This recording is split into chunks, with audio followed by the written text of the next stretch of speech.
Hey, everybody. Hold on, let me do that again. Hey, everybody.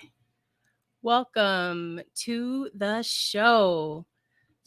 I'm so happy that you were able to make it in today. We're going to have a little bit of fun for sure. All right, let me get this straight. Now, I just want to apologize or just let you know right away. I may not be 100% today. Because as you can see, I'm already messing up, right? Hold on. I got to redo all of this. There we go. Woo, child. All right. I think I'm ready now. I'm going to be a little loopy today, y'all. I'm on some meds today. I'll be a little loopy, but hopefully I'll just give you something to laugh about. Hey to all of the Twitchers out there. Those of you who are joining us in YouTube and who's in the Twitterverse, welcome to the Inequality Podcast. I am your host, and I want to say thank you for taking the time out today to join in. All right, as you know, I like to introduce my super mods because it's really important that you know who's taking care of you today. This is Sweet Jamaica, a wonderful, wonderful lady. Please follow her if you don't already follow her. Sweet Jamaica, it's my heart right there. Second, we have Jazzy Mimi. I met her in Ohio last month, and we have a lot in common. She's a walker. Hopefully, she's walked herself back into the house, and she's ready to get to work today. And then always, last but not least, is Rush in the Flesh, my beautiful, beautiful daughter who helps me out whenever she can. I appreciate you so much. Thank you, my daughter, Rush in the Flesh. So come on in. Make sure you engage in the chat. Now, of course, if you don't want to engage, that's fine too. But the chat is what makes Twitch different than your regular podcasts, right? We get a chance to be active in the conversation. Please ask questions, make comments. If there's something that you want our guests to address specifically, make sure you highlight that question in the chat so I can get right back to it. Okay? That is my only request. So, again, I'm Twana, also known as Twana's Twitch. This is the Inequality Podcast, and we're that space between inequality. The mission is to provide that space to learn, grow, shift our perspectives, and share ideas. Let me get back to the other page here. Let me bring there we go. And as we are shifting our perspectives and sharing our ideas, we're learning from one another. And we want to challenge social norms in a positive way. We will work to move from having the conversation to effective action, disrupting the complacency we have towards inequality in the richest country in the world. Every subject that we have here is approached with an open mind and a chance to see things in a different light, and hopefully do the same for the audience. Being in this space means that we advocate for people to really have equal opportunities, to improve their lives, to remove our blinders, help others remove theirs as well, and see other people how they are, and accept people as they are, recognizing that everyone wants and deserves the same things in life, and that includes living in neighborhoods that are safe and free of crime, thriving and not just surviving. So today, I bring to you my special guest, Freddie Coleman. You may know him from ESPN. He is the co-host of the weeknight ESPN radio show Freddie and Fitzsimmons alongside Ian Fitzsimmons. And he's been doing that since 2016. Prior to that, he hosted the Freddie Coleman Show weeknights from 11 p.m. to 2 a.m., Sundays from 10 to 1. Coleman joined ESPN Radio in June 2004 as a co-host of the then nightly primetime program GameNight until 2013. Coleman has also hosted NFL on ESPN Radio and makes appearances on ESPN's First Take. Prior to joining ESPN Radio, Coleman was a weekday afternoon co-host on Fox Sports Radio in Albany, New York. Previously, he's also worked for Cablevision of Dutchess County as a sportscaster for the local news. And I don't even know how to pronounce that, but it was in New York, and as a co-host of the weekly Sports Center show, as well as an analyst for Marist Basketball.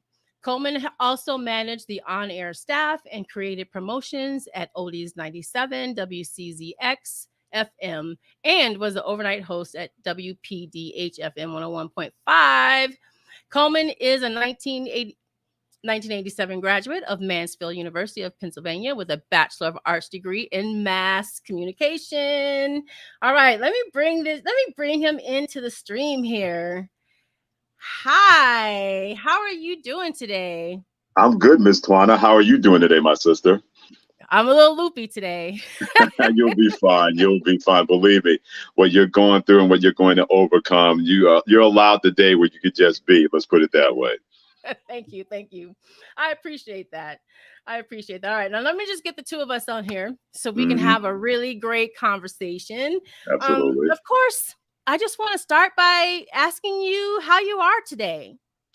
I am feeling good. I tell people all the time, as long as you have a chance to put one foot in front of the other on a day-by-day basis, if you're allowed to do that as part of your dash in life, then you're going to be well ahead of just about everything and everybody else. So on a beautiful Saturday, hanging out up here in Connecticut, got football season with the NFL starting tomorrow and college football in full effect. You got the U.S. Open Championship today and tomorrow, even though I wish Francis Tiafoe could have had a chance to play for the finals tomorrow. But no question, I'm feeling good on this Saturday hanging out with you. That's awesome. There is so much sports going on today and this weekend. I have my dad here. You met him yesterday, and so we've got the Roll Tide game on right now in the background. So you might hear my dad yelling every once in a while. Now, is he an Alabama fan or a Texas fan? My family's from Alabama. Okay. Really? What part? What's it? Athens, Alabama. Okay, my dad was born in Boykin, not too far from Selma and Mobile, so we have that kind of kinship right there. Yeah, and we still have plenty of family down there. Like we had the migration, of course. My dad, I was born in Chicago, so we had some of the family migrate up north, but we still have a nice bit of family down there. And I actually have a cousin who's a professor there at Alabama. So we roll Tide deep over here. It's funny you mention that because I have plenty of relatives that made the migration, where I have relatives in Chicago, relatives in Detroit, and my mom and dad, my mother's from Georgia, migrated to New York. So I have plenty of family in Alabama, Florida, Georgia, Detroit, Louisiana, Chicago, as well as New York. So we Colemans are everywhere. There you go. How'd you get up to New York? It's funny, my mom and dad, they met each other in New York, because a lot of people wonder when they found out that my dad, Twana, was from Alabama and that my mother's from Georgia. They were like, well, how did those two meet? They could not have met down south. And I didn't realize how deep that rolls in terms of Alabama, Georgia people not exactly marrying together, but they were able to meet each other up in New York, and they've been in New York ever since. Well, that's awesome. So how about we just talk a little bit about you? Your family, what you do for fun. I'm pretty much, I'd like to say I'm a simple man, born in Brooklyn, New York, but I always try to find joy in the simplest things, because with so many things going on in the world, sometimes you have to find that beauty and simplicity. So whether it's sitting down, listening to music, enjoying time with my wife, Denise, hanging out with my mom and dad down in New York, or friends, and finding out where they are and how they're feeling and hoping that they're doing well. We get a chance to take many trips here and there, where we're not too far away from upstate New York. And not too long ago, my wife and I had a chance to go to Saratoga Springs and be around the horse races and be up in the Capital District. So we always try to find things that may be off the beaten path, but not too much off the beaten path. But the most important thing about that is when you have a chance to be a part of those experiences, enjoy it and relish it, because not a lot of people get a chance to be as mobile, especially more than ever before in this day and age, as we try to get further and further away from the pandemic that's not going away anytime soon. Yeah. I tell you what, I am tired of wearing masks, but I continue to wear them, especially if I'm going to be around a bunch of people. Sure. Absolutely. Yeah, I'm following all of those protocols. Well, that's nice. How long have you been married? Denise and I just celebrated our 15th anniversary this past July 14th, where I first met her when I was working at a radio station, WWRL, in New York City. And we had a chance to meet because we worked for the same company. And we were friends first. And then, I never forget when we finally took a shine to each other right about 2004. And you just never know how that's going to be when you go past the line of friendship, and it goes deeper and deeper than that. But it's been a blessing each and every day. So I always tell people, when people say you found each other, I said, no, I'm blessed that she allowed me to find her more than anything else. Absolutely. Well, congratulations. 15 Thank years. you. That's awesome. Before Thank you. I lost my mom, my parents were 44 years in to Wow. their marriage. Wow. Yeah. My mom and dad just celebrated their 57th wedding anniversary last weekend, as a matter of fact. So they still rolling downhill and not pushing that boulder uphill. Oh, that's great. All right. Before I get into any more questions, I just want to take a minute to welcome everyone in the chat. Again, Freddie, that's the benefit of being on this platform, is that people can really be involved in the conversation. So I really love that. Oh, Giggles Love, welcome in. Thank you for coming. Jazzy Mimi is here. Rush in the Flesh is here. Again, they're in the chat to help you guys, to keep you engaged, and to make sure y'all being good and playing fair in there. So welcome in. Light Eyes, I really appreciate you being here. I really appreciate that. We also have Den Darn in the house. What's up, Den Darn? I just love you so much. She is such a great support. Twitch is a family here, and she is definitely family to me. So thank you. Thank you for coming in. All right. So remember, if you have any questions, any comments that you want to make sure that we see, make sure that you highlight them. Resh in the Flesh, Jazzy Mimi, if you see a question and it's not highlighted, please just take care of that for me. Highlight the question and repost it. And then I want to make sure that we get everyone's questions answered today. All right, Freddie. So we're just going to dig right in. How did you get on the path to journalism and broadcasting? Is that something you always wanted to do? I never thought, Twana, that I would do something like that. And the light really turned on for me the first couple of years after I was at Mansfield University in Pennsylvania, because I was originally going to be a political science major. And that was something that I really wanted to have that focus, because I love everything about the political process, the good and the bad, how things have been able to shape our country, no matter what kind of inequalities that red tape and politics are going to put out there. I'm always fascinated how certain people tried to push their agendas and either got their agendas forwarded or got their agendas receded. But I had a chance to do something for a friend of mine who was a communications major, and she wanted me to voice over a project of hers. I had a chance to go to the school radio station, and just being around that vibe, I immediately went to the registrar's office and changed my major from being a political science major to a communications major. And Twana, I grew up as a radio head in New York City, because DJs were just, they were celebrities along the same lines as athletes and movie stars and singers and entertainers. And I always felt that personal kinship with them because they always drew me in. But I never thought it out that far that I would be doing something like that, because I just thought that was just another galaxy, that there was no way I would be able to find a rocket ship to even get next to that galaxy. So the minute that I got involved in that and wanted to learn everything more about radio, that bug bit me at Mansfield University. And that bug has continued to bite me each and every day. So, learning that you have a little politics in you, or at least the interest, do you see anything in your future politically? Oh, God, no, because even long before things kind of sort of gone haywire in politics, but this is not anything different in this day and age. What wasn't going on after the Reconstruction, after slavery was abolished in the United States, and so many people trying to push their agendas because the country was fractured as well.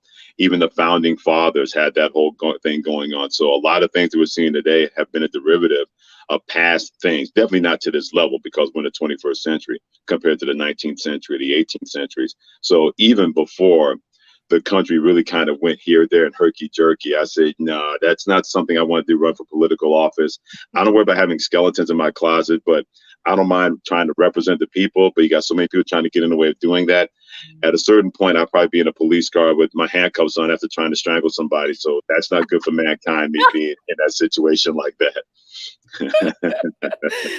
Ain't that the truth? One thing that I've realized recently is that our communication is just so bad now. People are just rude and mean, and it's like, has it just always been that way? And because we didn't have social media, we didn't know. Like, it's been very disconcerting to me in my spirit.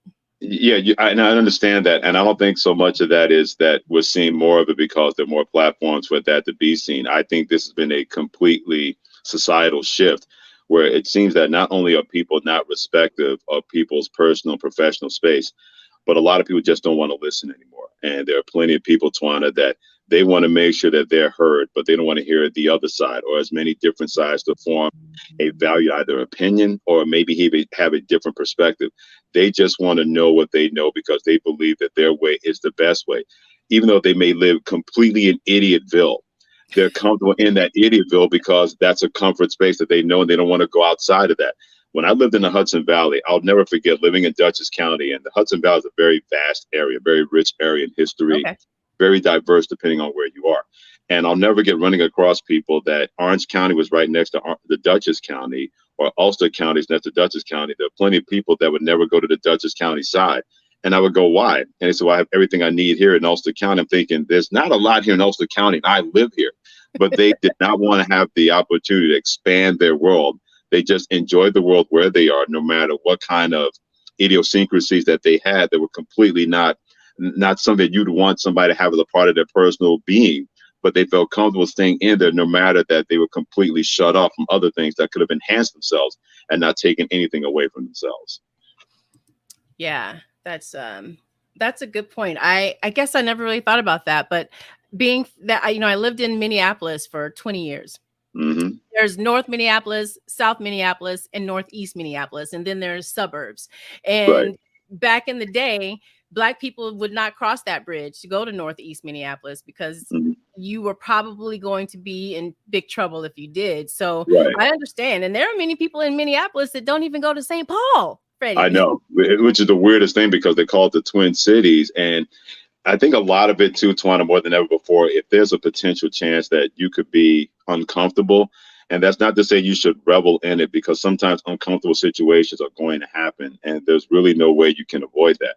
But I think plenty of people are really afraid to step out and say, why don't you meet somebody different, be around people who aren't like you or aren't what you're used to seeing or that you want to see. I think more than ever before, people would rather feel that safe space and stay where they are. And that's not to say that that space is as safe as they think, but because they know, they don't want to try to find out what the unknown is and try to have a different perspective or maybe see the other side, whether it's Black, white, Hispanic, whatever, male, female, young, old. So many people believe that where they are is better than where other people are. And they don't allow themselves to say, well, that's not completely true. Let me find out what that truth is from their standpoint. And then I can have a more formed opinion or a formed perspective when it comes to what's going on in the world, and not just have Fox News or CNN or other news organizations shove it down your throat when they have their slant on things and people believe that slant, and a lot of that slant is not even close to being the truth. Absolutely. We definitely advocate here for taking your blinders off, right? I just feel like everyone just kind of walks around with their blinders. Yeah. They can't see what's going on behind them, beside them. They're only looking straight ahead. And then as long as their family is fine, it doesn't matter. They don't really care about anyone else. They don't have any empathy for the struggle that other people have. And, we talk about inequality on this show, and I always have to say, I'm a Black woman. So my perspective is from that view. But I do understand that inequality goes everywhere, right? There's so much inequality in other places, but the difference is here in this country, inequality has been legislated against Black people. So I feel like it's really our duty, those of us who, pick up that mantle, to really shout, listen, why are we allowing this inequality? Why do we allow billionaires in this country and then argue amongst each other about $15 minimum wage? Like that still doesn't even allow people to live with any kind of dignity. And so we advocate that here all the time. Take those blinders off. Just take them off. Don't just be comfortable where you are. Right. It's really a power thing too, Twana, because so many people that have been in positions of power, have been part of that lineage of power.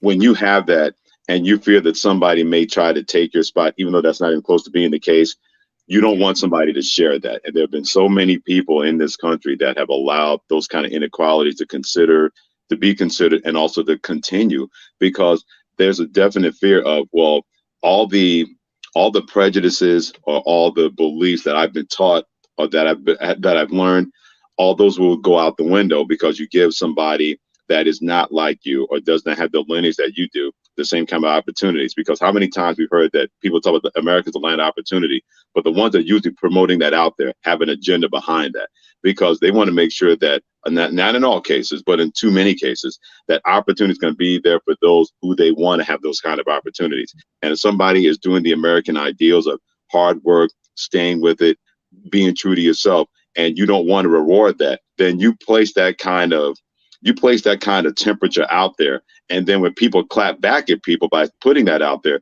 then they really get offended right away. And I'm saying, well, you can't play fast and loose with American ideals, and somebody embodies that, whether they were born here or whether they were not born here, but they're not like you. And all of a sudden that's a problem when somebody else who doesn't have the best reputation, but you'll go a long way to give them a lot of leeway because that's somebody that you identify with more than somebody else. Absolutely. Absolutely. All right. We'll get into a little bit more of that in a minute, but my next question for you is to just tell us how you participated in collegiate sports, professional sports, because I know you have a history there. So tell us what your background is as far as sports and playing sports in college and professional.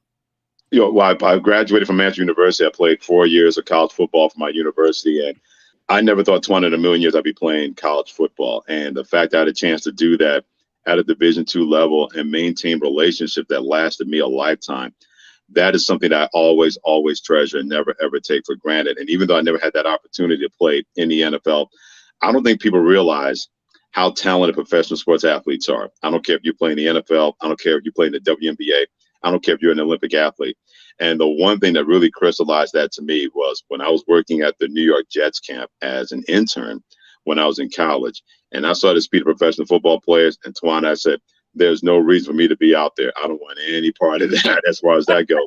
But I was able to get further into sports by being around colleges and then being around professional teams and making that move from music radio into sports talk radio, where you get a chance to be around athletes and you have a chance to talk to coaches. So even though I never got a chance to get to that level of running out of the tunnel and running onto the field or running onto the basketball court, just having the kind of information that I've been able to learn from people who've been at that level or coached at that level, I feel professional and more professional what I do each and every night on Freddie and Fitzsimmons or when I'm filling in on TV. When you accumulate that knowledge and understand that it's coming from a very truthful and honest place, that's only going to be a boon to you more than anything else, even if you never had a chance to step on a professional field as a player or as a coach. So so you didn't really want to play professional football, but I'm sure that you played with other athletes that did want to, right? Mm-hmm. It was their goal to go to the next level. How did they prepare for that? And what was the outcome, I guess? How many of your college football athlete, your friends and players, how many of them made it to the next level? Well, at Manchester University, we're a small school, and I'll never forget my coach, Tom Elsasser. He had one of the best statements I've ever heard about making sure you get your education. And it's a lesson I impart to so many young people from that point. He says, you don't believe how small or how minute of a group it is that actually can get a chance to play a sport for 1 year, much less 4 years, much less 10 years, much less 15 years. And he said, and he told all of us, look around everybody in this room. I'm not here to put guys in the NFL. I'm here to make sure you're going to be better fathers. You're going to be better husbands. You're going to be better sons. That's more important to me. And if the NFL happens to come along, then that's fine. But we had a chance to play against guys that want to go into the NFL. For example, Andre Reed, who played at Kutztown. He's a couple of years ahead of me, and now he's in the Pro Football Hall of Fame. And I played against his brother, Dion Reed, who played safety for Millersville. And I said, those two guys are unbelievable athletic. And Andre Reed was the first-round pick, and his brother Dion never got drafted. That was a clear message to me to say the NFL is a different deal. And make sure you get your education and not just be a football player who went to school. Be the person who went to school and just happened to be a football player. And that lesson has always stayed with me. That's really awesome, because I feel like the older I get, I pay attention to those kinds of things. And so can you tell us what the NFL does for the college players when they come in? Are they preparing them for life like your coach did, or is it really just about their performance on the field? Well, owners want performance on the field because when you have multi-billionaires, they think about 1% first world problems. They're not interested in what an athlete's going to look like, as long as he's not bringing any kind of shame or any kind of crime to his NFL team. As long as you're producing, as long as they can use you for that, they're going to. But so many NFL players, part of the NFL Players Association, Tawana, are doing those kind of things where they have symposiums when it comes to, hey, you got to avoid these situations, or make sure you manage your money. Or if you need any kind of help, we have the kind of resources and counsels available. This way you're not feeling they're doing that by yourself. We've seen that really raised to a really high level in all sports, not just the NFL, but definitely the NBA, Major League Baseball, the WNBA, Major League Soccer, also Major League Baseball as well. So we're starting to see that the athletes are going to do everything they can to take care of the athletes. Now, you got to realize something. If you have those resources available and you don't take advantage of it, then I don't want to hear your sob stories that things go wrong when somebody has said, hey, we told you about these things. You decide not to pay attention. You decided to go your own way. Well, you got to do the consequences and repercussions because of that. And a lot of people have been able to realize that a lot of people will have sympathy for you if they believe that you're doing the right thing, but just a wrong thing happened. But if you continue to do the wrong thing, I don't care how talented that you are, at a certain point, you're going to run out of people supporting you. And that's the one thing that more than ever before, Tawana, professional athletes have really been able to convey that message when it comes to younger athletes, saying, don't be a test case of the wrong when it goes to it. And not everybody's going to do the right thing. We clearly understand that. But you can avoid situations or avoid certain people that's going to bring down not only your wealth from a financial standpoint, but your wealth from a personal standpoint. If you're not paying attention, then you can't place that blame, because it's very easy to do that when you should be placing the blame on yourself. Absolutely. And, I'm a big sports fan, right? I always tell people I don't dig into the numbers. I'm not going to remember the score of the game from last year and who did what, but I am a fan. I love to watch sports. But one of the things I do see and wanted to talk to you about, if you can let us know anything about this, is that it seems like as far as our Black athletes go, they're chosen from a position of not having a lot, not coming from a lot. Maybe, their families, it was a low income family. They needed the scholarship and they really could probably use a little help while they're in college. What do you think? How do you feel about that? Because I feel that that's very intentional. Yeah. Well, it's a great question. And it is intentional because plenty of coaches want talented players on their teams so they can make a lot of money and accumulate a lot of wins. It is definitely that whole system that's been a part of college football, big time college athletics, not just football, but also basketball, Tawana. So, yeah, that's exactly truthful, because coaches are not in the business to recruit non-talent that can't win games. And I'm not faulting them for that. That is the price that you're going to pay, that you're going to make this kind of money. Whether you're Nick Saban in Alabama, whether you're John Calipari in Kentucky, you're going to go out there and recruit talent. So where are you going to find talent? And one of the best examples of this was when Herm Edwards, when we were co-workers at ESPN, he's now the Arizona State head football coach. Oh, yeah. I know that. Absolutely. And plenty of times we were in a seminar, I'll never forget this. It seemed like it happened yesterday.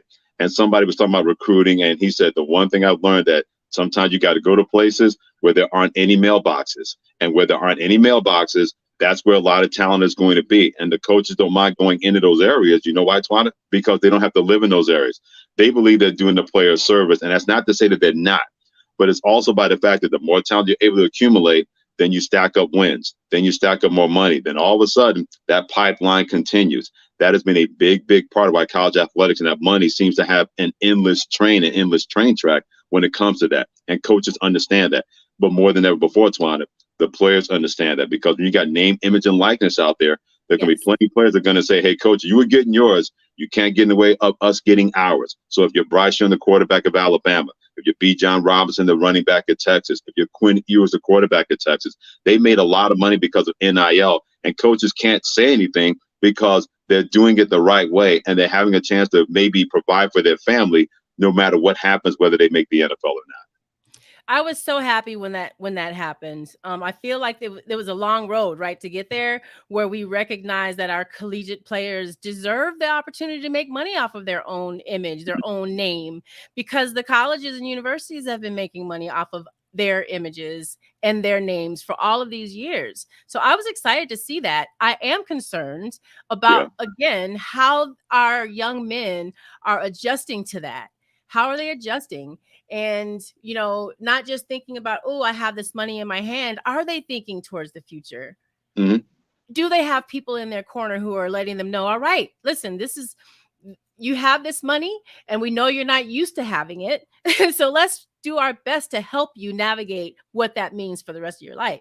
Yeah, because you have to educate yourselves, and it's very easy to say put the right kind of people around you. But if you don't know where to go to find those people, then you're going to be in that limbo trying to figure out exactly who to have around you, making sure you're watching money. You got to know where every penny goes. And now we're asking young men and young women to do that at a younger age. One of the best quotes about handling your money is something that the late, great Tom Petty said. He said, the government does not want to hear about Aunt Martha or Uncle George. If you owe the government money, they're going to say, Mr. Petty, we want our money. You should always, always know where every cent of your money is going to go. But more than ever before, it can be very hard to do that if you don't have the right kind of pieces in place or the right kind of people to put those pieces in place. But I will say this about younger athletes. They're definitely more worldly than ever before. And I think a big part of that is the social media generation. And a big proponent of that, Tawana, is you look at the Kardashians. And I hate to use them as an example, but I'm going to use them as the best example. They may not have any definitive talent, but there always seems to be something going on around them. And they know how to maximize that for full effect from entertainment value, but more importantly, from a financial value. You'll probably never hear somebody creating a Venmo account for any Kardashian family member because they know what every part of their money and where that's going.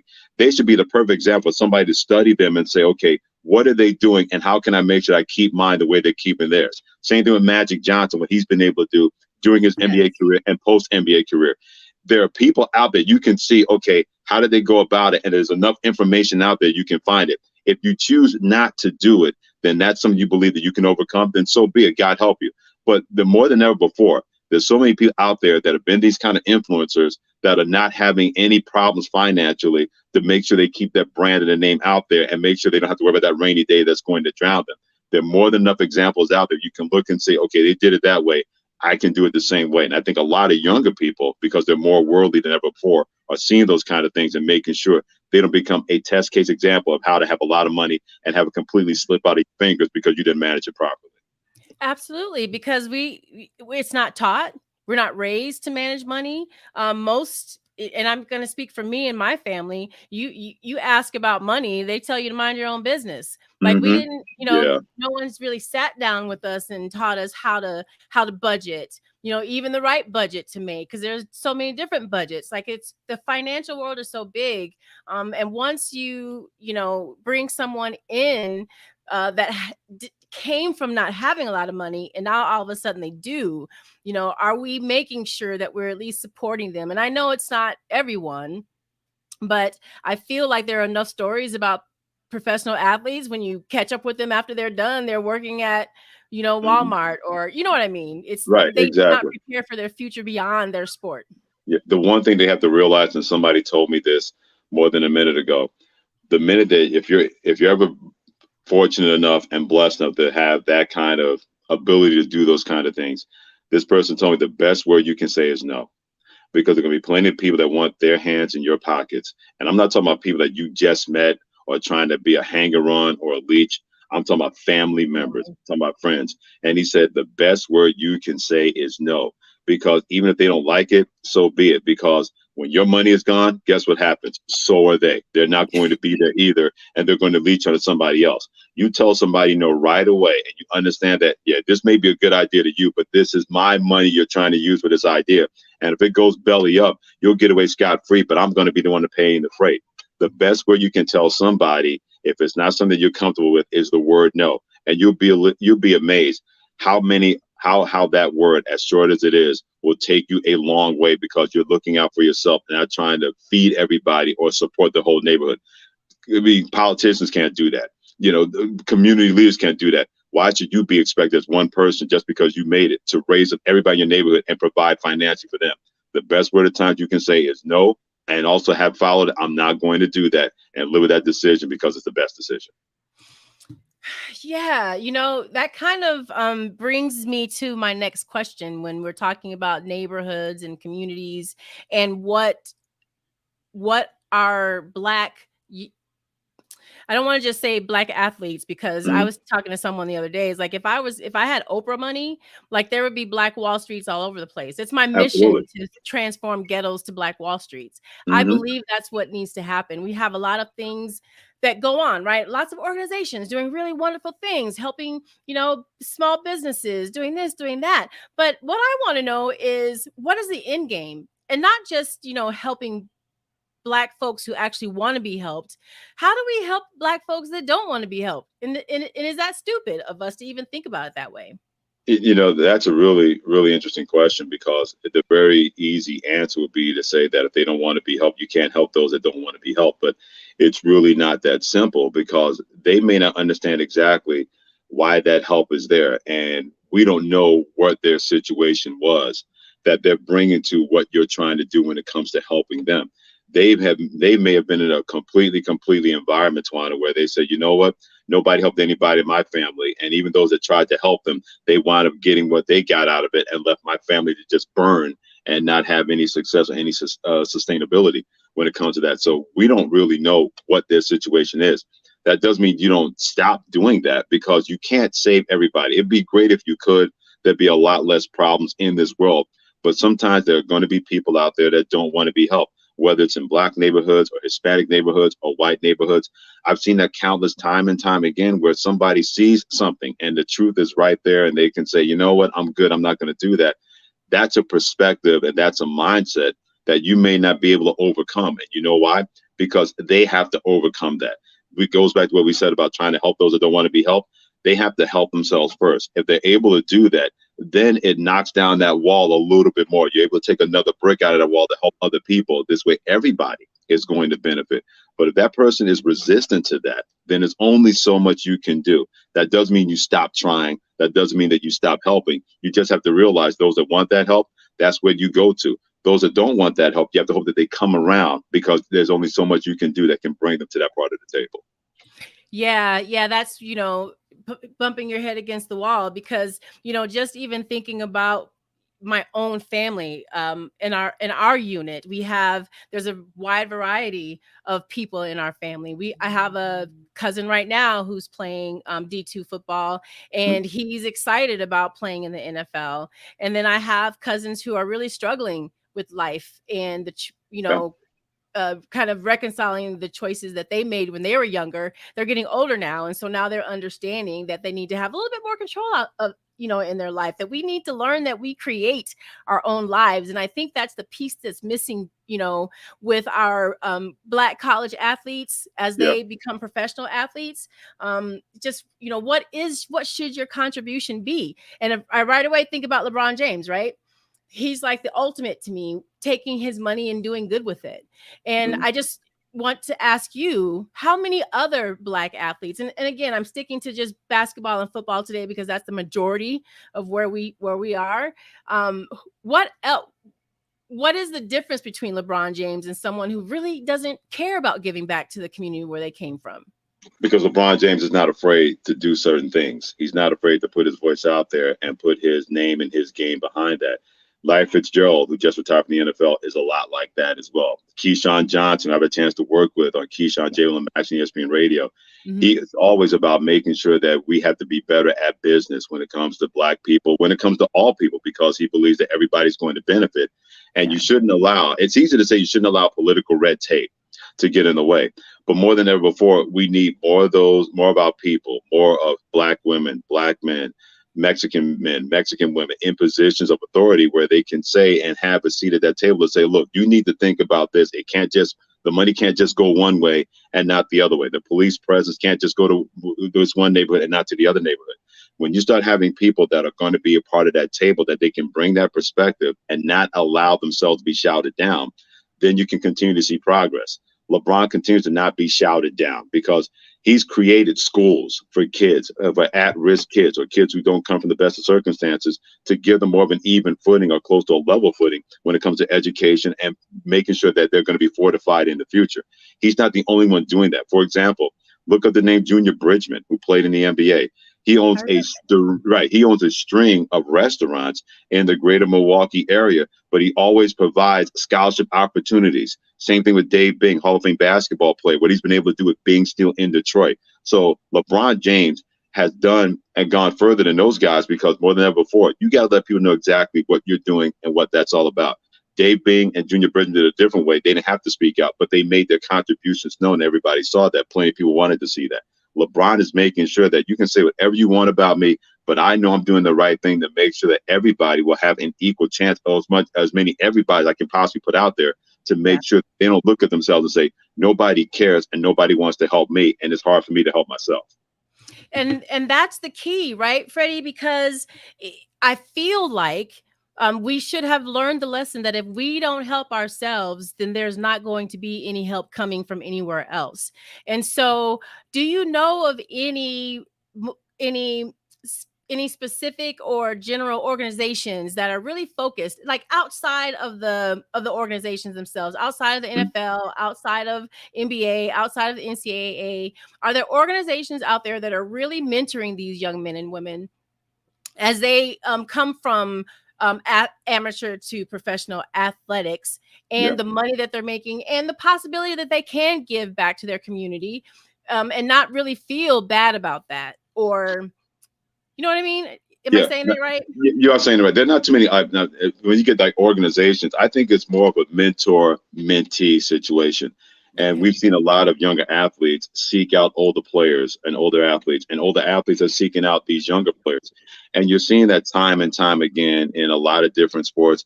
I wish we could see more of that in entertainment, to be completely honest with you, because we have a lot of talented people that can do a lot of talented things. But when you're all about the gold and you don't realize exactly what can be at the pot of gold or how you got to that pot of gold, then you wind up having those mismatches happening where one person does something great, but he or she is around the wrong kind of people. So I think it goes to a point of being a mentor and a mentee, that if somebody you really respect and is willing to share that information, you don't run away from that or believe you know more than them, because you really don't. They're interested in paying it forward, and all you got to do is pay attention. They're always going to be there. But here's something else I want people to understand. You can't expect people to chase you. You should wind up chasing down people who have that kind of knowledge. I've done that all my life, because I'm a big believer that you want to become more intelligent, hang around intelligent people. You'd be amazed how much smarter you're going to be by hanging around intelligent people who are willing to share that information. If you hang around people that aren't intelligent, then you can't expect intelligent results. That makes absolutely no sense. So if you're going to look for organizations, but I think mentor to mentee is probably the best way to go. And we've seen a lot of that, not just professional athletes, but even people in my profession, where so many younger and talented broadcasters, male to female, Black especially, and white especially, and women, come up to me and they will ask me questions because they've sought me out, and I'm not going to turn them away, because I did the same thing, seeking out information and knowledge from people, and they didn't turn me away. And the ones that did turn me away, Tawana, of course, I didn't want to be bothered with them. There was no reason to. So I'm always available to people that if I don't have the right answers, I'm going to do everything I can to make sure you get in touch with somebody that may find the answers to the questions that you have. I guess that kind of disappoints me, but I'm very proud of those athletes who are committed to being mentors to the younger kids that are coming up. But I think that it disappoints me that there isn't any intentional programs out there to make sure that they at least are teaching them these things, whether they do it on their own or not. I think that disappoints me a little bit. I understand why it disappoints you, because we have a bigger and bigger world, and we have more and more people who have gone through those kind of experiences. So I clearly understand where you're coming from in terms of specific organizations being there, whether they're nonprofits. And that's not to say that they're not out there, but more than ever before, with the ability to Google and go on the internet, it can be a lot easier to want to find exactly what you're looking for and reach out to people who are always wanting to be connected. So it may not be something that is at top of the mind awareness, mainly because how many times have we seen that if something is bad, that's going to get more attention, but if something is good, they get buried a little bit. There are plenty of people and organizations out there doing good, and they may put themselves out there. They may post stuff. You got to be able to make sure your eyes and ears are aware that you understand that and reach out to them, because they want people to reach out to them. All right. Awesome. Awesome. So on the broadcasting side, you have found yourself in a position to mentor a little, people from time to time. Is it do do you seek that out? I know you said they seek you out, but is that something that you feel passionate about? Oh, absolutely. I love talking with younger people and finding out where their headspace is and whatever I can do to clear things up if things are a little cloudy. I'm definitely going to do that. So I never retreat. I tell people all the time, if you believe in somebody, you want to ask them questions, don't be afraid to do that because I'm not going to be afraid as well. I've had a chance to be an adjunct professor the last couple of semesters at Marist College in Poughkeepsie, New York. And the one thing that I found out about younger people more than ever before is that they don't mind staying isolated, Tawana, that they believe that any problems that they have, that they, if they can't overcome them or solve them, then something is wrong with them. And I've really tried to let them know that that doesn't mean something is wrong with you. This world is way too big for you to take on. It is okay to ask and see and seek to receive help because there are plenty of people out there like me who are going to want to help you and want to make sure that you don't feel as if you can't.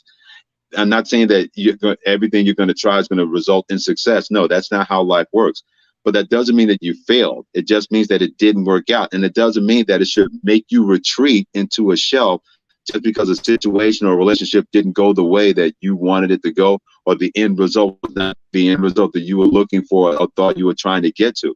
It's okay to look at that and say, okay, what did I learn from this and be a better person? So I don't mind sharing that kind of information because I tell people all the time, if I can go from Mansfield University, one of the smallest universities in the Pennsylvania state system, being fired 3 times from different jobs, and still I'm at a job that I love and a career that I've been blessed to be a part of, 18 years in ESPN Radio, there isn't anything that anybody can accomplish by realizing that you can't do it by yourself. And it's okay to understand that and realize there are going to be plenty of people that want to help you. And they're not in it to say, okay, when you get to that point, you can help me.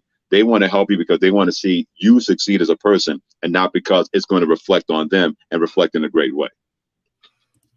All right. That's awesome. The whole point of my podcast is to be that space between inequality and do as much as we can to level the playing field that has, to me, never been leveled before. So when I think about our athletes and our Black athletes that actually make it professionally, I'm just thinking about what they are doing to give back to their neighborhoods and their communities and their families. Even we don't want to discount what they're doing for their families, but what do you think about I don't want to say that they should just always be that way. Like, what's wrong with you if you don't feel like you need to give back to your community? But how do you feel about that? And how could we spread that love a little bit and have our athletes think more about giving back to their community? Well, one of the things I've always talked about that when it comes to that, you have to want to do it. And I'm not going to punish somebody if they don't feel comfortable, they don't want to do that. I look at it this way. If you don't want to be bothered, I'd rather have somebody else that wants to be all in doing that than somebody who feels they have to do that for a photo op or look at me from an image thing. I'd rather not. I've seen so many athletes in this day and age that they don't even care if cameras are around. They're going to do that and make sure that's going to work. And there are plenty of instances of people out there that are doing that. I look at Simone Biles, for example. She's always doing something in the community. And plenty of times they'll say, we didn't even know she knew about this. And she just shows up because she's going to do everything she can to make sure that she can help in every way possible. And she's not doing it so people can see how great she is. It's because that's something that she wants to do. Because the last thing you need, Tawana, let's say if you are at an event and an athlete shows up and you can tell that person doesn't want to be there, it just brings everything down. It just brings everybody down to say, well, if you don't want to be here, then why are you here? And then that's a bad look. And I'm not even talking about for the athlete. I'm talking about for the whole community as a whole. Say, man, he had a chance to come back, but he didn't want to be here. I'd rather have somebody, and God rest his soul, along the lines of like a Nipsey Hussle, who always did something for his community and could have cared less who knew about it, could have cared less who found out about it. More people spoke about what he was doing that he didn't have to speak about. And he would always downplay. He would say, you know what? This is what I want to do. This is how I'm going to go about it. Those are the kind of representatives that I would want giving back to their community because I know where their heart is in, what kind of place their heart is in, where their head is in, instead of somebody who feels the need to be there because maybe he or she has been shamed because the community's gotten on them and they don't want to be there in the first place. Yeah. And I guess it just disappoints me that, as Black people and Black people who grow up in Black neighborhoods, that making it your success means that you're out. Like that's Right. our litmus test, right? When you make Hmm. it, that means you're out of the neighborhood, and chances are you're not coming back in any way, Yes. right? Hmm. Yeah, and it's understandable because a lot of the neighborhoods aren't exactly the best of neighborhoods, and you have to protect yourself and your family first. So I clearly understand that, and that can be a very slippery slope, because if you're not giving back, then you're going to hear from people in your community. And when you come back, let's say to visit family, and you don't come back often enough, you're still going to hear from people. I think at times, and this is just me spitballing, I think at times that if you don't want to hear that blowback, you may just say, I'm just going to stay away. And no one benefits. But you don't benefit because people feel like that you left them behind, and you may have that guilt that may be resonating in your head. I'm not saying that it's fair for people, unfair for people to say that, because I clearly get where they're coming from. They think, well, somebody helped you. Why can't you help somebody else? But let's say you help somebody, but you don't help somebody else. And you might hear that. So it's one of those never ending cycles where you want to do the right thing, and you're hoping to do the right thing, whatever that accomplishment is going to be. But you always got to have to realize that somebody is not going to be happy with it. And that's when you have to have blinders. That's when you have to block that out and say, I'm not here for you, but I'm not going to let your dysfunction get in the way of this function. If I know I'm doing the right thing, and I know I'm going about it in the right way, and you don't like it, then that's a you problem. I don't want that to become a me problem or a family problem or a community problem, keeping me from giving back to my community. Right. So there's so many different layers and so many different gray areas. And believe me, Twana, I'm not a gray area person. I'm as black and white as they come. But I also know that gray areas can really infect people and really influence what they're going to do, what they want to do, or what they don't want to do. Those gray areas, man, I love that perspective. I never really, I think about these things because I've lived everywhere. I've been, when I was growing up, we had issues too as families. I remember our electricity being turned off, and I had to just open up a can of beans and eat it right from the can. Sure. So I understand how you can be in that position, but for me, that just kind of drives me to help other people. And I guess that doesn't have to be for everyone, but Right. it would be nice if we could see more of that. And now my job before, I worked for a food bank here, Freddie. I don't know if you know that, but I worked for a food bank here, and we had lots of help. We had Tyron Matthews every Thanksgiving fed a whole school. Patrick Peterson every Thanksgiving. Right. Fed a whole school. Larry Fitzgerald gave us more money than I can probably count. Like, I understand that there are people in the community that help, but I only named 4 names, and I was at that food bank for 5 years. Right. Yeah. But here's the deal, and I understand, Twana, where you're coming from, but relative to people that wanted to help, those are the people that you wrap your arms around and you wrap your head around. It can't just be about why aren't there more. I'd rather at least you had somebody, or you had somebody's. And that's where that comes with me. If somebody's actually going to do something, I'd rather focus on that good and not what could potentially be. It'd be great if we had everybody contributing. There's no doubt about that. That'd be the best perfect world you can have. But instead of worrying about who's not there or who can't, I worry about those who are and who can't. And those are the people that I want to get next to, mentally, physically, spiritually, because I don't have to question where their heart and where their spirit is. So if somebody is out there, if they are on the fence about doing it or not doing it, okay, that's something that they have to deal with. But the ones that are there doing those kind of things, I'm going to embrace them and not worry about who's not there, that have a chance to be embraced by everybody else. That's a really great attitude. I'm gonna have to foster some of that. But listen, I'm here to disrupt, so I know what I'm here for. I'm here to disrupt the patterns that have kept inequality a staple in this country. I want to just take a minute, and there's a question here in our chat. Going back to an earlier topic, the cost of housing alone has caused people with full-time jobs to become homeless. Have you seen the new face of homeless, and can we discuss this? I'm not sure how we connect that to this conversation, but do you have a comment about that?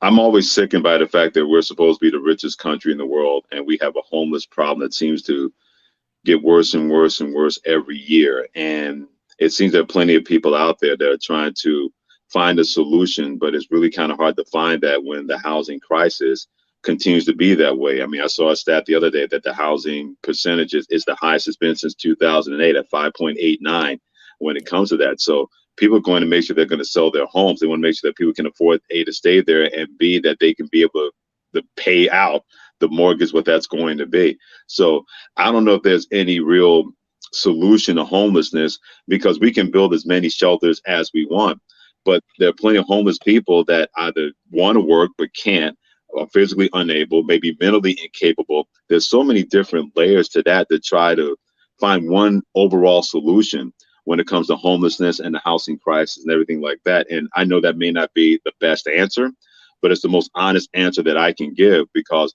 with all the problems that we have that goes on, not just in our country, but other countries, there's so many ways you can try to fix something, but that doesn't mean that if you plug one hole, then two more leaks may sprout from somewhere else. There's no easy solution when you have problems like that, no matter what country you're in. Yeah, I feel like when it comes to homelessness and the cost of housing, just like a lot of other areas in this country, it's just not meant to be equal. Like, Yeah. there are the haves and there are the have-nots. That's just how capitalism works. And you have to have the have-nots so that the haves can have more. And unfortunately, that's just kind of how it works here. But my biggest disappointment about homelessness are the veterans that are homeless. Yes. Like, at least the veterans, you should at least address the veterans' homelessness and figure out how to solve that problem. Yeah, because they gave so much for this country. And the last thing they should have to worry about coming home is worrying about a country that they fought to defend and laid their blood, sweat, soul, and tears on the line, that they don't have a place to live or no way financially to make sure their family is going to be taken care of, that they're taken care of individually. So I'm with you, Twan, on that one. That's something that if we could eradicate, that would go a long way.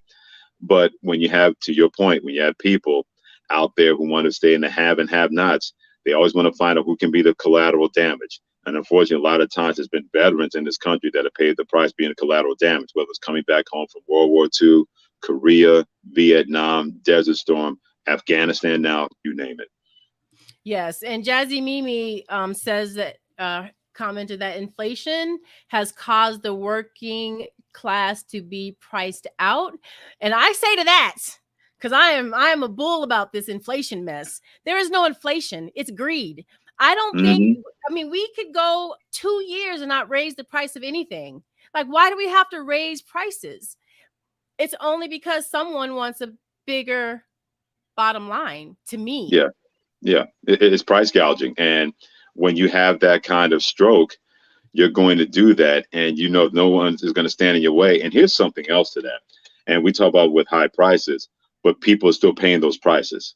And they're feeling okay. We don't have a choice. Right. But even like the people who are the haves more than the have-nots, they don't mind paying those prices because financially they can afford to do that.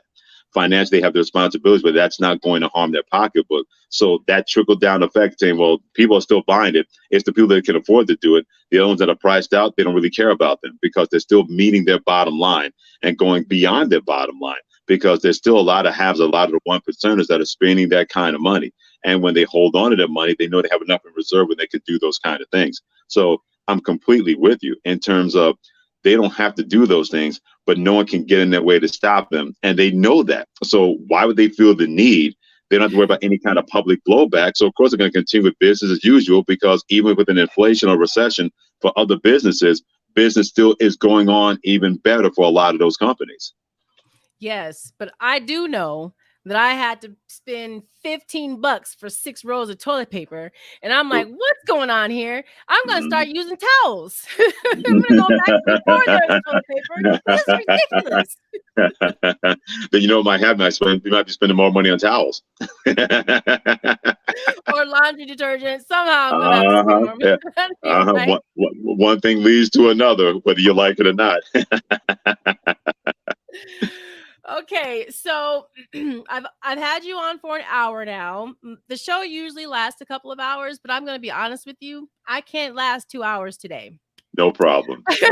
But I have a couple more questions that I want to ask specifically about do you have a role in mentoring any of our professional athletes? I know, your position is a little bit different, but do you have any roles in working with new athletes, younger athletes? I mean, we speak to a lot of athletes on our radio show from as far as that goes, and plenty of young athletes want to do what we do. So they've been able to ask me questions. They've hit me up on Twitter. So it's been really cool having, whether it's a college basketball player or a college baseball player, college softball players. I'll never forget when we had Odyssey on from James Madison, and she wants to get into the business. And now she's an assistant coach at her alma mater. And she was asking me, Odyssey Alexander was asking so many different things about the profession. It was really cool imparting that wisdom. And I told her, so you have the ability to do anything you want to do, whether you want to coach softball or talk about it, because she has that intellect. So anytime we have young athletes on, they ask us questions. We don't mind having those kind of answers or directing them with who they should go to get those kind of answers. So we love doing that. Okay. Well, that's good. That's good to know. I would really love to be able to learn a little bit more about how we are kind of working with our young professional athletes as they come out of college, and now even while they're in college due to NIL, and how they can have better control over their finances and their budget, so that when their careers are over, they're not struggling because that paycheck stopped. There's no organization for that either. It just kind of comes with the player associations for each sport. Yeah, it comes with experience. It really does. And the one thing I will say about with NIL, and the one thing that I've seen that's really, really been surprising, is that players are reading the contracts. They're not just signing stuff blindly, seeing that money, signing that, having their name out there and getting that deal. They're paying really, really close attention. Okay, what are my responsibilities going to be if you're going to put that kind of coin out there for me to accumulate and for me to acquire? So Tawana, it goes back to what I said about younger people are more worldly than ever before. I think they're more isolationist as well, but that does mean they're not aware of what's going around. I think at times maybe they're just too aware that they may have too much knowledge. But when it comes to that, I've seen a lot of players not regret, or companies that signed them up not regret putting their name out there, because they've done a really good job of looking up exactly what this is going to entail, and not just see all that money and forgetting about what's important about signing that kind of contract. I want to get a little bit specific about a couple of issues that are really big right now in our media and in my mind. Let's talk about Brittany Griner real quick. Because to me, I feel like that's a sign of the inequality that we have in this country, that Brittany Griner has been in a Russian jail for what I think is not a very big deal. I hear all kinds of people saying, well, she shouldn't have been carrying it. She knew what she could have done. But we make mistakes, right? And if that had been a white athlete, Sue Bird even, Diana Taurasi, would they still be over there right now? No, I don't think they would have faced the kind of scrutiny that Brittany Griner had to face going and playing in a place where she's a national hero. She's won championships in Russia. And the fact that because of what's going on with Russia and Ukraine, that has a lot to do with it, too, that they're going to follow everybody closely from the United States. So more than ever before, Brittany Griner is a prime example that you have to be sure that anything you have, there's not going to raise any kind of suspicion when you go to a foreign country. That being said, we know what this is. She is a pawn in the game of politics involving Russia and the United States. And if the United States really wanted her, they could probably not say go and get her, but be more strenuous when it comes to her defense. But because so many different variables are in the way of that, so many different steps in the way of that, she's become that piece that the United States have to pick and choose exactly how far they want to go to get her out. Words are not going to get her out of that. And whatever negotiations are going on, it's amazing to me, Tawana, that that's falling off the radar, that has fallen out of the news cycle. And that should never be away from the news cycle, because we got somebody, and I know their house, their rules. I understand that Russia has not exactly been the greatest country when it comes to human rights and rights violations. 100% understand that. But that doesn't mean that she should go away, where every once in a while you hear free Brittany Griner. I'm thinking, why should that be less of the news cycle compared to other things that to me are important, but not as important as that get a lot more coverage when it comes to the press? Absolutely. from the very beginning, I was tweeting about that. I would see WNBA players, talking about, their outfits, whatever. And so I would just respond, hashtag, what would Brittany Griner do? Because no one talked about the issue from the very beginning. Oh, we're just afraid of what Russia's going to do. We don't want to say anything. Like, are you kidding me? Yeah, I hear that. Prison. Yep, I hear that. But if she was, to your point, if she was a Sue Bird or she was somebody, even though Brittany Griner's name is just as much as Sue Bird's when it comes to history of the WNBA and basketball, because Brittany Griner has been a trailblazer and a pioneer as much as Sue Bird has been called that as well. And she has been a big part of the growth of the WNBA, even though she has not played as long as Sue Bird, who's been to Seattle Storm for 20 plus years. But it comes down to this, Dwana. It comes down to the human rights and the human rights issue. And whatever that is, we know that Russia, if they had put a man in prison, there's no way he would still be in prison. There's no way. But because she's a female, a black female, and LGBTQ female, that's why they decided this is the kind of hill that they want to potentially die on when it comes to Brittany Griner. So associated with that conversation then always has to go to the discrepancy in pay for the WNBA and the NBA. Understanding that their schedule is shorter and all of that, I still think the discrepancy is just so big when you think about the median salary of basketball players. WNBA, they don't even make that much. Like the lowest salary, I think the lowest salary for the NBA is now at $500,000 a year. Yeah. I remember when it was $250,000, but I think it's maybe $500,000. And these women are making nowhere near that, which is why they have to go and play for other countries. So how do we even begin to wrap our brains around that and address that inequality just within that one league? Well, I'll address it this way. The NBA makes a hell of a lot of money.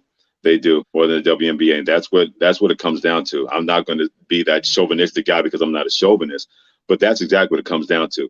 If the WNBA, let's say they had more games in the schedule and they were accumulating more and more money when it comes to TV rights and everything else, then you're never going to close that gap between pay discrepancy when it comes to NBA players and WNBA players.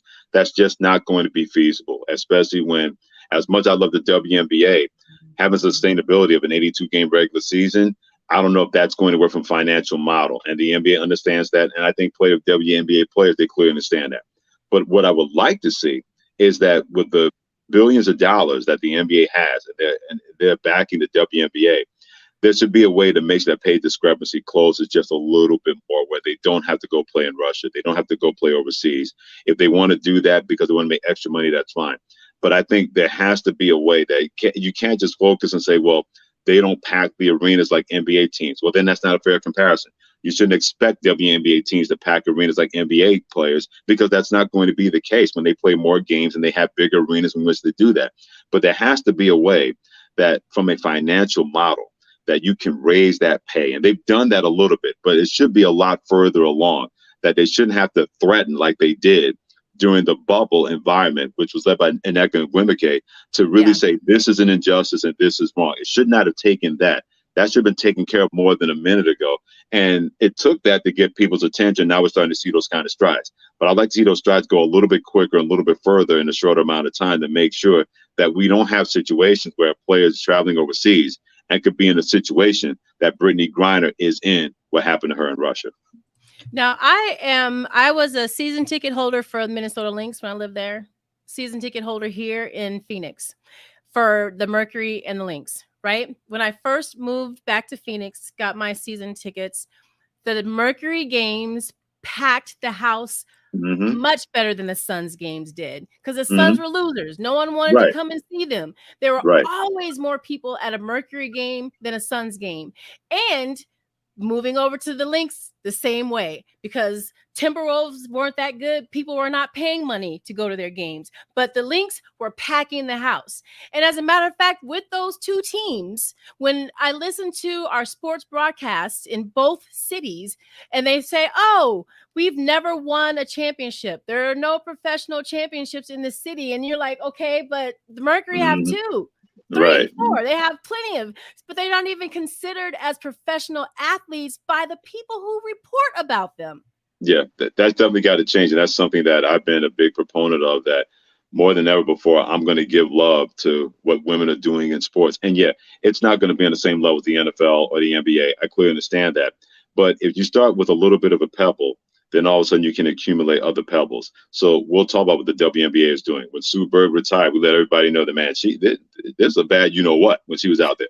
The whole Brittany Griner situation, we have not gone away from that. We continue to let people know that this is still going on when it comes to what she's dealing with in the Soviet Union.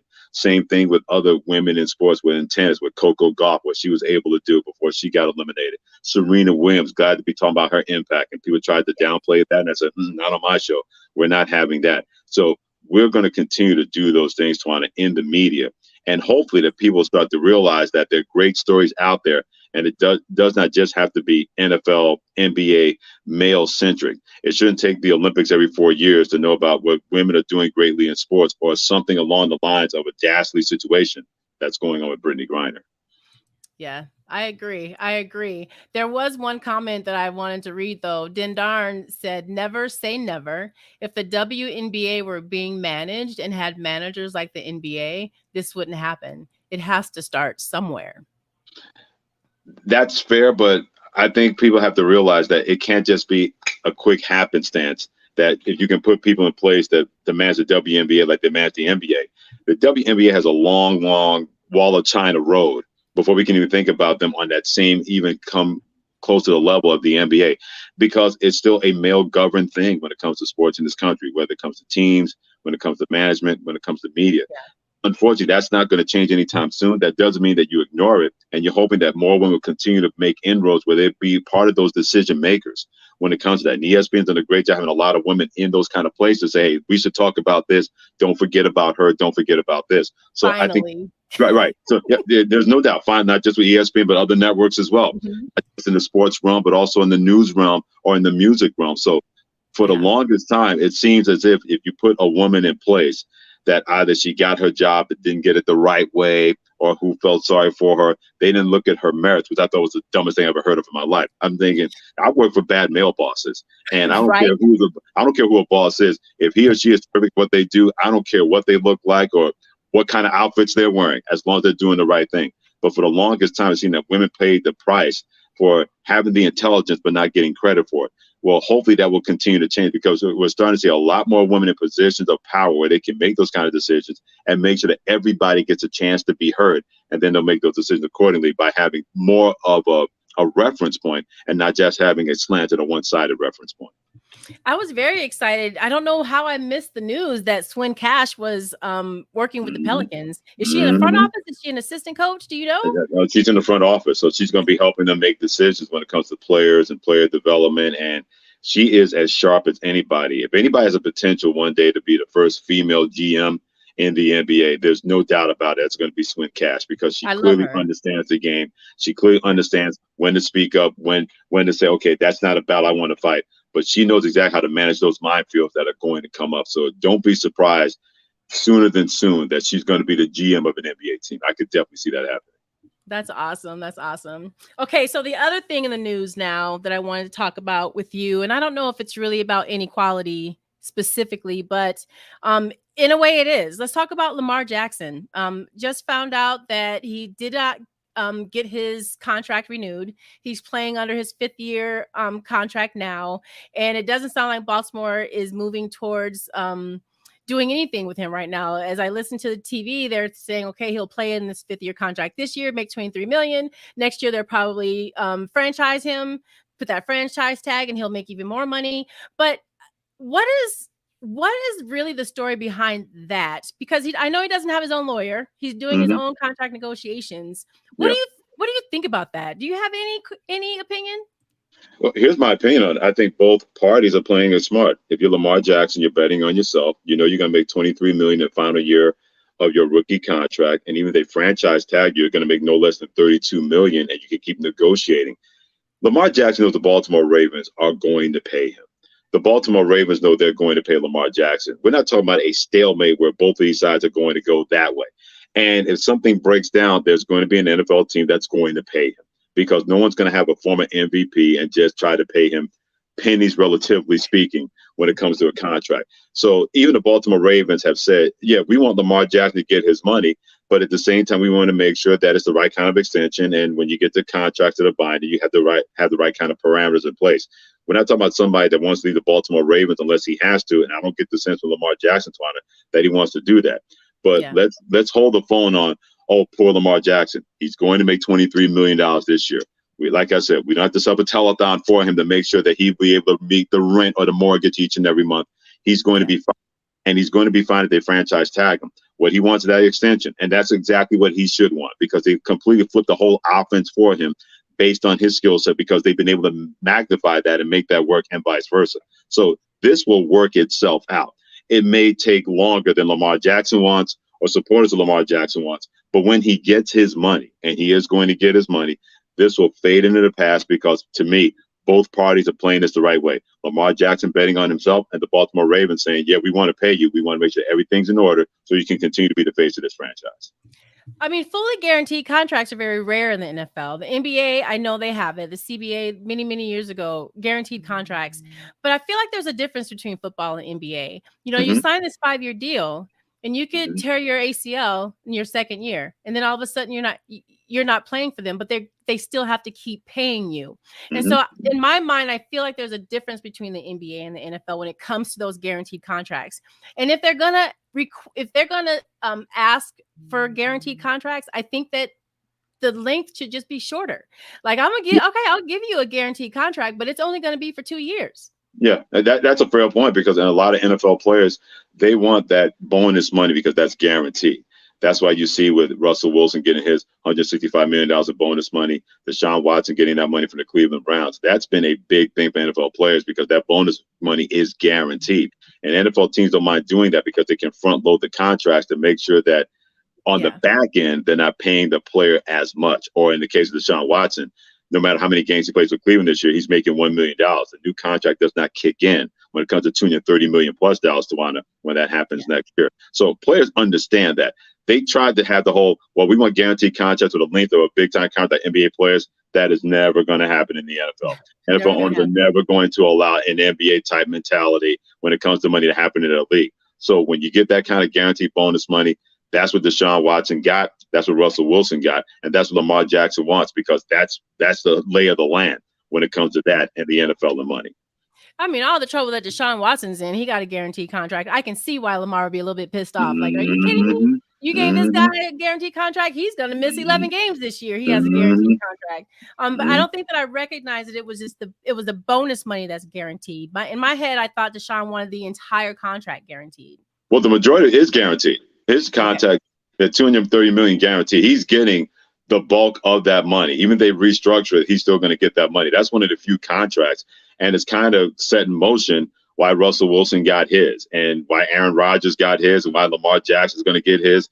Patrick Mahomes got his extension. Justin Herbert, the Chargers, he's going to get his money. There are going to be plenty of young quarterbacks coming up that are going to have that as Kyler Murray. We can't leave him out. Kyler Murray, I can't leave him out of the Arizona Cardinals. There are going to be plenty of quarterbacks coming up. They're going to say, all those guys got paid because you need us. We're not going to just be left out of you can close the bank, but we're going to get our money from the bank no matter what. Yes, and so we just listed all those people, and just even with taking out Aaron Rodgers, we got Patrick Mahomes, we got all these. I feel like we just maybe covered up to 200 million, maybe 300 million between these players, and I just want to know, how are they giving back? How are you giving back to the communities where you came from? And it doesn't matter if you came from a middle class community, but I just feel like if you came from a lower class Black neighborhood, Black community, and you're making $150 million, you should be doing something to give back to your community. True, but they have to want to do it. And let's say they may push back and say, well, I don't have to do something that I don't want to do. And even if it looks unfavorably upon them, they can live with that decision. And that's not the best thing to say, but it's the most honest thing to say when it comes to giving back. And they may choose to give back in some other realm, shape, or form. They're going to make that decision with that kind of money that they're going to continue to make. So whether you fault them or not, I get it. I understand it. If it's fair or unfair, I completely understand that as well. But that's the lay of the land. It really is. When it comes to that, it's going to be very easy to criticize somebody, but they're going to feel they're going to do what they feel is best for them. And if they can live with it, great. If they can't live with it, then that's a whole nother set of problems. So the challenge is to get it in their heads early that when you make it, giving back to the community should be one of the things that's on your list, right? Well, the challenge has to be from them. I mean, we can say whatever we want, but they have to be the one to challenge themselves to say, okay, if I'm going to do this, how am I going to give back? And if that's not been something that's been part of them or that they wanted to be part of, and then you're going to have these instances where, okay, they're keeping everything. And especially when they can say, and I know I'm playing devil's advocate here, they're not under any obligation to do that. And they can say, it's my money. I've earned it.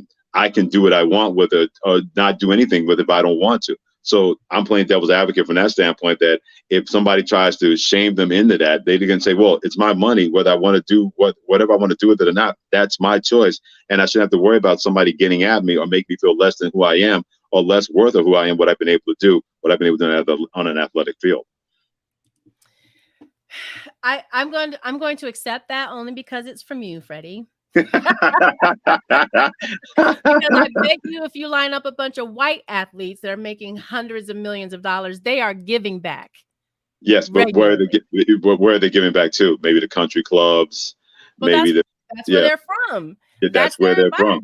Right, that's their environment. Exactly, and I completely understand that. But even if they don't give back, no one is getting on them as much as our communities get on our guys, because we know the struggle is still going to be there a lot more for our people than for anybody else. And we clearly understand that. So I understand where that's coming from, saying, you know what, if we can rise above together, we can do this together, because we know we're going to be up against it all the time. So I understand where that's coming from.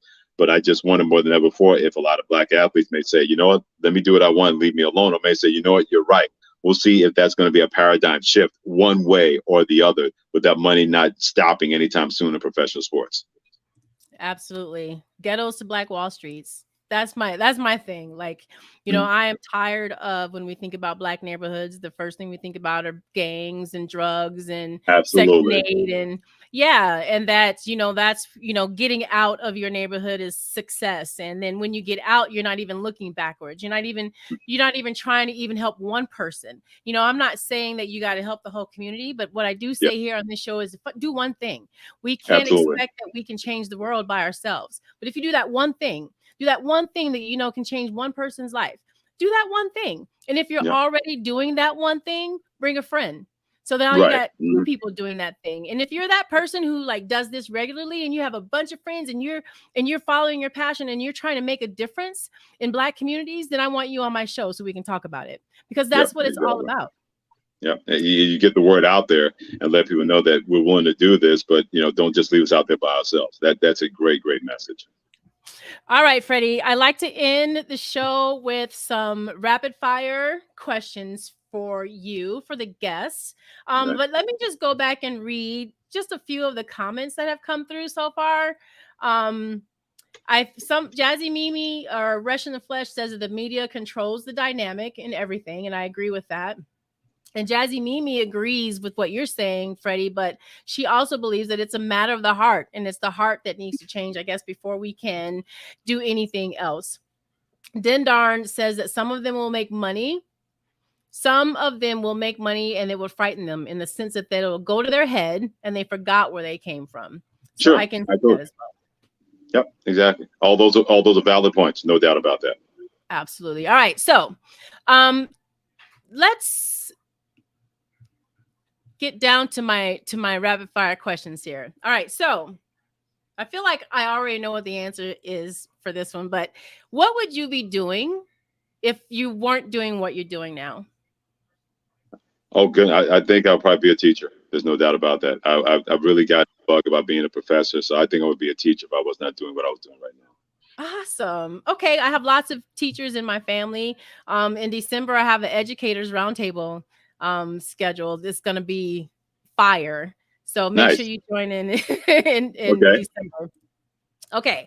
Name one thing that you would do if money was no concern. Oh, the one thing I would do if money was no concern. Oh my goodness. So many things I would do. The one thing I would do if money was no concern, I would own my own television station. I would definitely own that. Nice. Mm-hmm. All right. And tell me a little bit more about that, because that's interesting to me. Yeah, I would definitely have programs out there that would everybody would know more about the stories that the history books have forgotten about, or people that don't want to talk about. I'd make sure those stories would come to the forefront, no matter something from the past or something that's going on now, something to look out in the future. Those are the kind of stories that'll be sports related, entertainment related, personal relationship related. Those are the kind of stories that would make sure we go to the forefront more than the if it bleeds, it leads kind of stories that are part and parcel of the media. Hold on one second. Jazzy Mimi, I need you to unban Leo on Twitch. That's you, right? Yes, please unban Leo on Twitchy. That's my dad.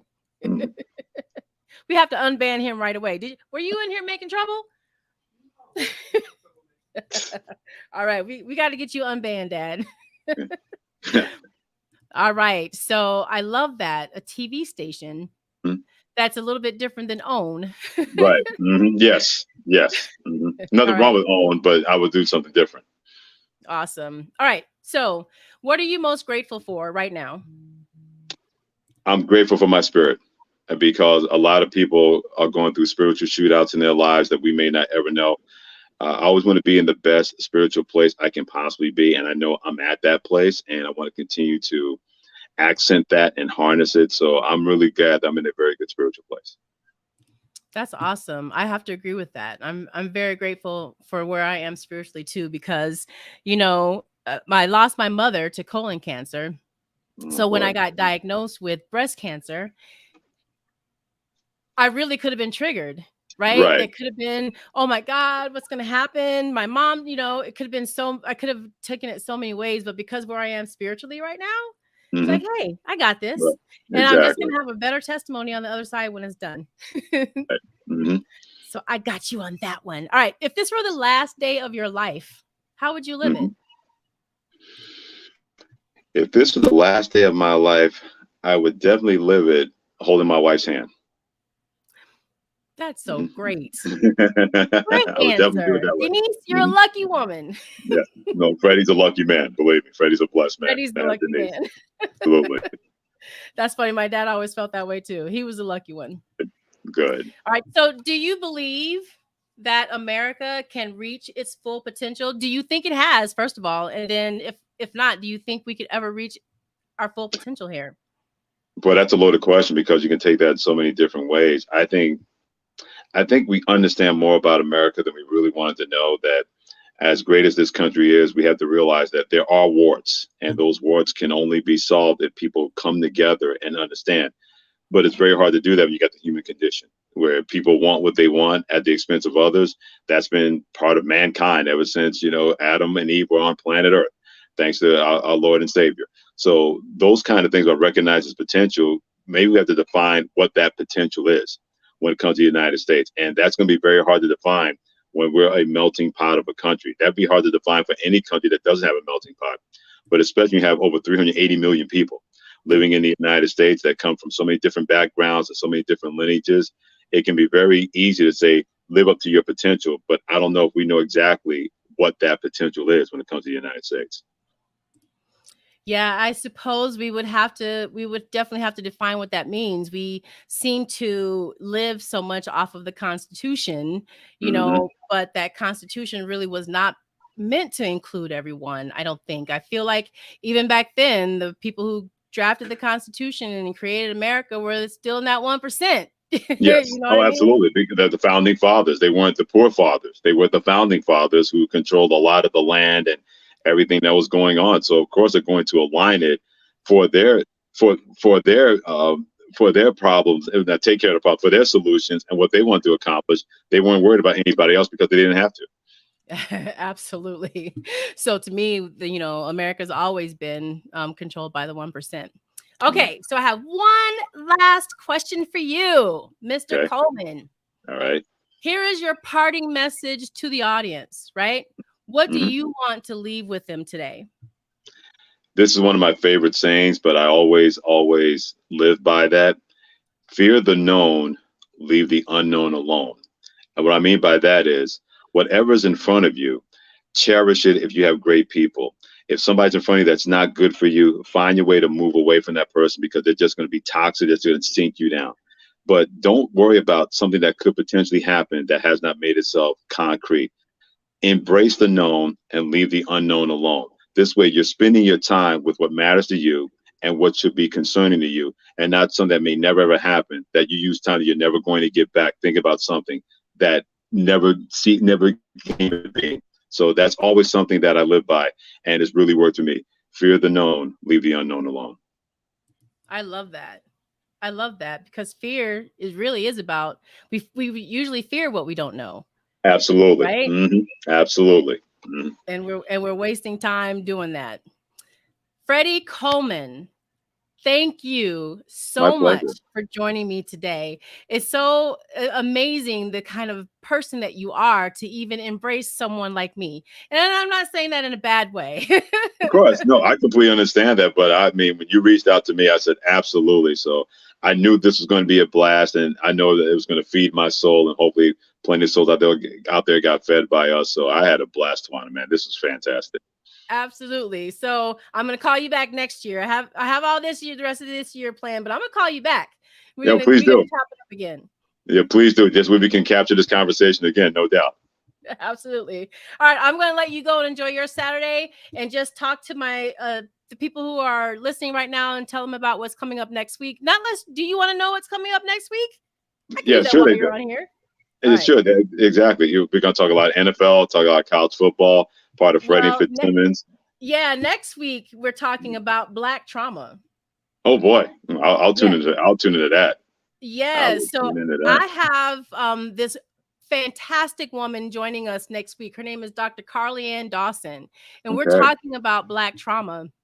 She is a retired principal. She understands school leadership, believes that success critically begins with the school principal. But she is the director of education for the Arizona Center for African American Children, which is a nonprofit organization. She is a co-developer of 2 programs: Master Trainer of Trainers for Adverse Childhood Experiences, which is ACE, or the Arizona ACEs Consortium, and a Master Trainer of Trainers for Neurosequential Model for Caregivers from the Arizona Council of Human Services Providers. This woman is powerful. She has more than 30 years of combined education experience, including 20 years as a teacher, principal, years at the University of Connecticut, Wesleyan University, and Purdue University. She has a bachelor's from Grand Canyon University, master's in multicultural education and education administration from Arizona State University, and she has a doctorate in educational leadership from Illinois State University.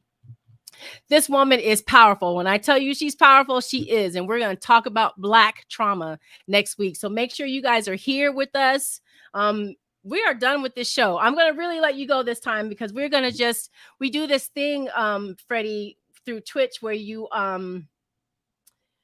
we raid out to another program, right? So I find a place where we can go. A lot of people that come here just come on Twitch for me, and I appreciate that. But Twitch is a great place where you can find other podcasters, find great DJs on here. So that's what we do. We just kind of raid out to the next place.